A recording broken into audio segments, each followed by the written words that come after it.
देर से कुछ बोल नहीं रहे हैं तो यहाँ हर कोई एक दूसरे का वकील बन रहा है।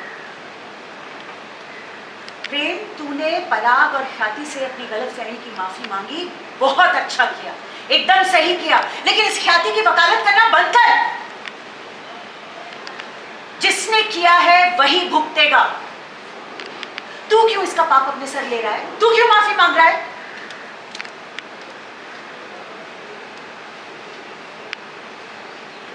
ख्याति ने सिर्फ तेरे और आर्यन के साथ बुरा नहीं किया। ये सिर्फ तुम दोनों की दोषी नहीं है, पूरे कोठारी खानदान की दोषी है। हमसे झूठ बोलकर अपने भाई के घर गई, अपनी भाई की बीमारी का बहाना बनाकर महीनों वहां रही, बच्चे को पैदा किया। हमारे घर का चिराग था जो सालों साल इसके भाई के घर जलता रहा। और ख्याति के मन में पहले ही दिन से चोट, तभी इसने हमें बच्चे के बारे में बताया ही नहीं। किसी को पता ही नहीं लगने दिया कि ये पेट से है। जानता क्यों? क्योंकि मां बनना ही नहीं चाहती। ये सिर्फ पराग की नजरों में महान बनना चाहती थी और उसे ये बताना चाहती थी कि देखो, तुम्हारे बच्चों की वजह से मैं मां नहीं बन गई। ऐसा भी हो सकता है कि ये जिम्मेदारी से कर रही है। इसको लगा होगा कि अगर बच्चे पैदा कर दूंगी तो पालन पोषण में इतनी उलझ जाऊंगी कि घूमना फिरना वो सब बंद हो जाएगा, ऐशो आराम सब बंद हो जाएगा। अरे इसने पराग के साथ ही बुरा नहीं किया, प्रेम तेरे साथ, प्रार्थना के साथ, हम सब के साथ बुरा किया। इसने सिर्फ अपने बारे में सोचा। इसके स्वार्थ और लालच ने माता को कुमाता बना दिया। मोटी मां बस कीजिए।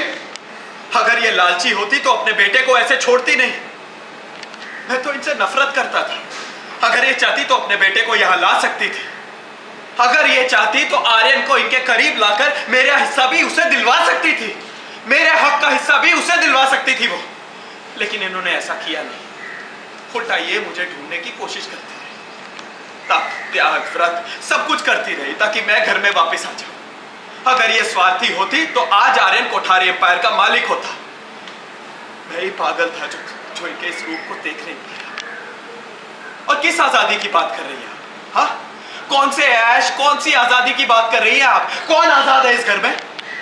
इस घर में आपकी परमिशन के बिना पत्ता तक नहीं हिलता। अरे खाना तो छोड़िए, चटनियां तक पूछ के बनती है आपसे। आपके कहने पर इन्होंने अपना जॉब, अपना करियर सब छोड़ दिया और आप कह रही है कि ये स्वार्थी है, ये स्वार्थी है। मोटी बा आज बात सबको आर्यन के बारे में बताने वाली थी, इसीलिए मम्मी और मैं उनके साथ आए थे। लेकिन हमारी कुछ बताने के पहले आर्यन ने आप सबको सब कुछ बता दिया। चुप करो, तुम दोनों के दोनों चुप करो। और हमारी आंखों पर अपना चश्मा पहनाने की जरूरत नहीं है। यहाँ पर हर कोई बहुत कुछ बोल चुका है, अब सिर्फ हम और पराग बोलेंगे।